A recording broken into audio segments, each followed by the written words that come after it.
एक समय की बात है। घनघोर जंगल के किनारे बसे एक छोटे से गांव में अर्जुन नाम का एक नन्हा बालक रहता था।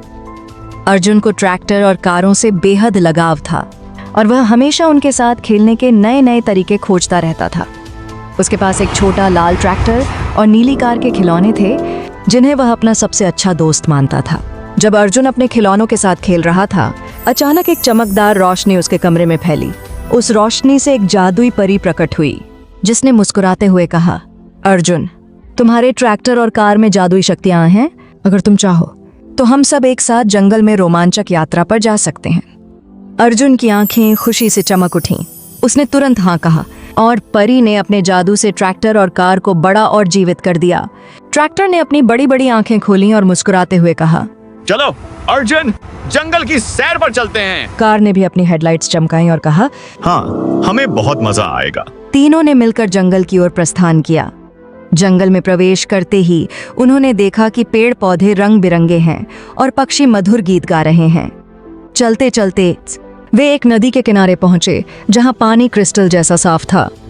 अर्जुन ने देखा कि नदी के बीचों बीच एक पुल है, लेकिन वह टूटा हुआ था।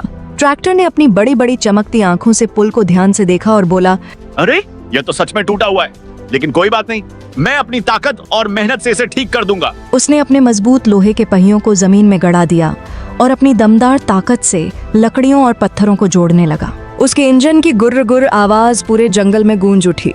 कार ने भी उसकी मदद करने के लिए अपने हेडलाइट से रोशनी फैलाई ताकि ट्रैक्टर को हर चीज साफ साफ दिख सके। कुछ ही देर में ट्रैक्टर ने लकड़ियों और पत्थरों को इस तरह से सजा दिया कि पुल पहले से भी मजबूत हो गया।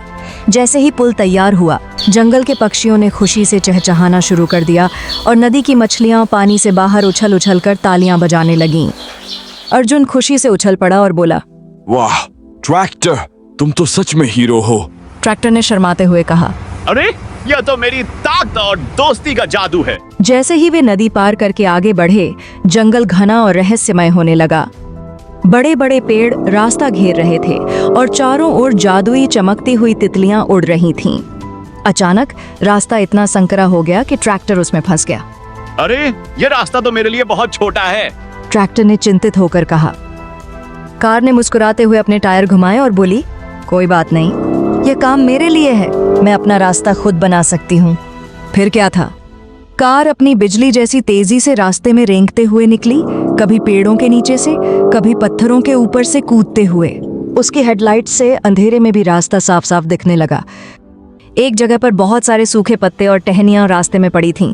कार ने अपनी तेजी का इस्तेमाल किया और जोरदार व्रुम की आवाज करते हुए उनके ऊपर से कूद गई। जैसे ही उसने रास्ता खोज लिया, वह खुशी से अर्जुन और ट्रैक्टर के पास वापस आई और बोली, चलो दोस्तों, अब तुम भी इस रास्ते से आराम से निकल सकते हो। अर्जुन ने तालियां बजाईं और कहा, कार, तुम तो जंगल की सबसे होशियार गाड़ी हो। ट्रैक्टर ने भी खुशी से अपने इंजन को गुर्र गुर्र किया और कहा, हमें सच में तुम पर गर्व है।